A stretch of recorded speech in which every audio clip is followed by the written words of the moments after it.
Welcome to the Asset Reliability at Work podcast. Endless journey of delight and profitability. I think some people use it as a derogatory term towards accountants. Being visible to the employees is important. Hey listeners, welcome back for another episode on the Asset Reliability at Work podcast. Today is a very exciting episode we have Mike Smith joining us today, who is a senior reliability consultant right here at Lifecycle Engineering. And just really quick, a little background on Mike. He has got over 30 years of reliability engineering experience. He has an extensive background that includes lean manufacturing and process excellence methodologies. He is a recognized leader in improving plant availability, speed of production, cost reduction, and quality performance. Interestingly, Mike is also a course facilitator with the Lifecycle Institute, where he instructs all courses related to the reliability engineering certification. So with that being said, welcome to the podcast, Mike. How you doing?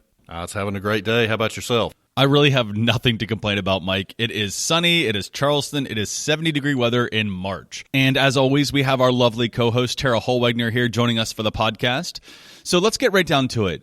In this episode, the 4 stumbling blocks to effective asset management, Mike is here to highlight some of the most common hindrances preventing manufacturing facilities from achieving a sound state of asset management.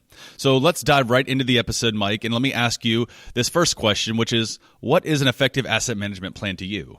An asset management plan is basically how do we ensure that the equipment that we have purchased performs in the manner that we expect it to. In other words, when we turn on the light switch, we want the lights to come on. Basically, whatever we expect the equipment to do and why we purchased it. It's like in your car. When you start the engine, you expect a car to come on. But it also includes the safety equipment. When you want your brakes to apply to your car to slow you down or anything like that, that's just what you expect of it. So there's many different things in an asset plan that we have to include. And we also would expect that car to perform well, like by getting good gas mileage. But it's all in what we purchased that vehicle to do. So that's an asset management plan's expectations. Okay, I think that's a great analogy that you use. So what is the ultimate goal of an asset management plan? Well, first and foremost, you need to understand what are your risks to your business. And that can be risks that are safety, environmental, financial, quality, any multitude of things. And then we have to recognize, well, what is our acceptance of that risk? In other words, how much can we tolerate before it becomes a problem? And then defining what can we do to make it better. We also want to look at how do we operate the equipment. And that includes things like what is our expectation of performance rates, performance levels, what is our cost of our raw materials, what is our cost of labor, things that actually impact how we truly make our products. And also we need to address the maintenance side of it. How do we maintain our equipment? Do we understand the hierarchy of our equipment? In other words, what is the parent-child relationships between the equipment, the production lines, all the way up through the plant? We need to understand what is the criticality of the equipment. What that boils down to is truly understanding how important our equipment is to us. Because some of it, there's a lot of risk to. There's other pieces of equipment maybe and other assets that are not as risky. So we certainly want to make sure that we're focusing our efforts and attention on the most critical assets. We also need to understand how do we define a technically based maintenance program. Now, one of the tools that you can do there is either an RCM or an FMEA, where you actually look at how the equipment's function, how can we fail to achieve that function, and what are the failure modes, what type of control activities we put in place, and then can we improve those, ultimately with the goal of reducing the risk. The way that we would do that is identifying those risks, identifying those failure modes, and trying to put into place some type of predictive or condition monitoring, and possibly PMs, traditional type time-based PMs, but whatever can really drive the risk out of the business. And that's what we're ultimately trying to do. So I thought this whole time that my car running and light bulbs coming on was magic. And now I realize that it's actually built out of a master plan, out of an asset management plan, that there's science and process behind all this. It's not just magic. So This podcast today, we were going to talk about 4 stumbling blocks because although there is a science and a process and it takes into account all those issues that you mentioned with regards to risk and operations and maintenance planning, I'm sure that there are some pretty common stumbling blocks. There are some barriers that people have to overcome in order to make an effective asset management plan. So you've come up with 4 that you shared with Derek and I want to start off talking about those. So your first stumbling block that you mentioned with us is lack of knowledge about what your assets are, what assets you really have at your site. So can you talk to me a little bit more about that stumbling block? It's very surprising at times how little people understand about what they have in their production processes. They don't understand the equipment. They don't know what equipment they've got. It's magic, Mike. Just kidding. I know you are.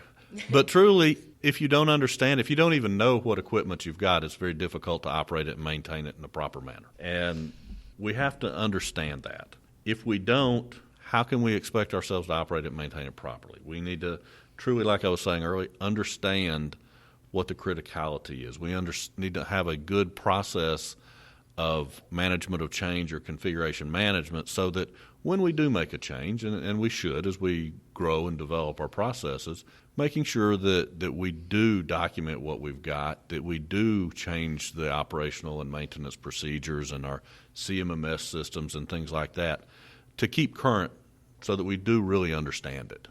Because that's one of the biggest issues that we face. So know what you've got. And then a second stumbling block would be proper maintenance. Talk to me about what that means. Ultimately, you can have too much maintenance, which flies in the face of what a lot of people will tell you. But if you do a lot of invasive maintenance, you can actually hurt yourself. There's many times that people have the idea that they need to rebuild a gearbox or overhaul an engine or something like that just because they think they need to, whether it really needs it or not. When you do an invasive activity like that, quite often what happens is you're inducing a failure rate to it because of human error, contamination, things like that. So we don't want to do too much, but then the other side of that is quite often we don't do enough. And a good example of that is if you fail to do certain PMs, if you didn't change the oil in your car, it'll run for a while. It won't run real long, but it will run for a while. So we need to make sure that we do not only enough maintenance, but not too much that it causes a problem. Our goal is let's do the right maintenance. And to ensure that that happens, we need to have a good technical basis. And that's why I was mentioning earlier the FMEAs. It's a great tool to help you define on a technical basis what type of maintenance activities you should be doing, because you're focusing on how do you prevent that failure mode. So the first barrier was make sure you know what assets you have, use your hierarchies, your criticalities, and make sure you have effective change management in place. Second, proper maintenance. So you're not having too much maintenance and too much downtime, or too little maintenance and not enough downtime for your sustaining maintenance. And then the third is lack of managing risk. Well, if you think about it, what is our job? It's to reduce risk in our business. That's what everyone's job that works for a company. And ultimately, if we don't manage our risks, then we're probably not going to be long-term successful. If you ask a safety or environmental professional, they will define risk as the severity of an incident times the frequency that it occurs. That is a true definition of risk. But in the reliability world, we have one other thing. We're able to understand and predict and identify a failure before it occurs. So in our world, we need to take into account the ability to detect the failure before it happens. Because truthfully, we identify the risks, but if we don't do anything about it, then we really haven't improved our business. So as we identify the risks, we want to make sure that we address the severity and the frequency, but also our ability to detect it using some tools such as condition monitoring, inspections of the equipment by operators, by our maintenance folks, and just doing general predictive and preventive maintenance activities. You mentioned, I guess we're starting to talk a little bit more about work management. So let's talk about the management system that encompasses all of our maintenance data. Poor CMS utilization is your fourth barrier. So please, tell me what you're thinking about poor CMS utilization. Unfortunately, it's amazing to me every time that I talk with some people how few people actually utilize their CMMS. Many sites don't even have a CMMS, and some sites don't even do anything with it other than occasionally write work orders with it. The problem is you spent a great deal of money trying to put in this system to support yourself, support your company, but if you don't utilize it, how effective are you? Now, one of the things that, like I said, that people and companies don't do is they don't utilize the power of it. This tool should be able to handle all of your technical data, your prints, your procedures, everything. It should be your driving tool for your work management. So in other words, as you do have work that equipment needs to be repaired, or PMs or predictives or whatever the activities are, it's your guiding tool that keeps that program going for you.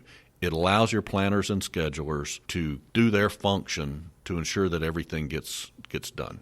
It also gives you the ability to have information, because in today's world, one of the biggest values that we have is being able to take the information and make decisions that impact our business and move forward. For instance, if you see a piece of equipment that's routinely failing, you may not notice that just as by yourself, but if you have a system that is set up to trigger at a certain failure rate to tell you that you're seeing these failures, then you can do something about it. So it's information, and it's also managing the information and giving us the ability to basically utilize it to improve value. Well, I think those are 4 stumbling blocks that everybody can relate to regarding asset management planning, which is lack of knowledge about what assets you actually have, making sure that you have proper maintenance and control strategies, managing your risk, and then utilizing your computer maintenance management system to your advantage. So, Mike, let me throw this at you. About a week ago, or maybe 2, I posted on our LinkedIn page that we were going to have this upcoming podcast episode with you to discuss these stumbling blocks. And so I asked our LinkedIn followers if they had any insights of their own that they thought were stumbling blocks to effective asset management. And we get 2 replies. One was from Juan and the other from Brandon. But Juan said that he thought set and understanding the vision, visualize and mapping the path to get there, the plan and execute the walkthrough of the path, measuring progress and results, and making corrections were a list of things that he thought were hindrances, those stumbling blocks to effective asset management. And Brandon said organizational discipline. Now, I do realize that your opinions, your 4 stumbling blocks were a lot more technical. These are a little bit more broader, more organizational. So what do you think of their responses? Well, I have to agree with both of them. They're spot on. If you take what Juan said, he is right. If you don't have a defined vision of where you want to go, it's awfully hard to get there. Sure. And the fact that, yes, you do put together your plan based on your vision, you measure your achievement of that plan, and then you make changes to it. It's basically the continuous improvement cycle is exactly what he said. Because if you try to do this without having a good improvement cycle, you're going to stumble. And, we talked about some of the stumbling blocks, but ultimately what he said is true. It's all about putting in place your plan and continuously improving it. Well, we can't thank you enough for taking the time, Mike, out of your schedule to come on our podcast to talk about the 4 stumbling blocks to effective asset management. And thank you once again for speaking to those audience replies that we had through LinkedIn. So that will wrap up today's episode. But before I let our listeners go, I do want to mention, as always, that we have a few additional resources back on our podcast page, which is lce.com/podcast. And if you go to the show notes for this specific episode, you'll find a couple resources there. One is a slide share that is directly devoted to this topic. And another is a white paper, just a great educational piece of information entitled Lifecycle Asset Management. And then also we have something on there. There's an article that'll link to developing asset management plans, and as well as Mike Smith's LinkedIn URL. So we highly encourage all of our listeners to visit our show notes and to look up a little bit more information if you're curious. But with that being said, we loved having you on the show, Mike, and hopefully you had a good time. Very much so. Come Thank back you. and visit us. I Yeah, appreciate definitely. that. Thank you, y'all. Yeah, absolutely. So we'll have Mike on again. And so thank you once again, listeners, for tuning in for another episode on the Asset Reliability at Work podcast. Hey, listeners, one more thing before you go.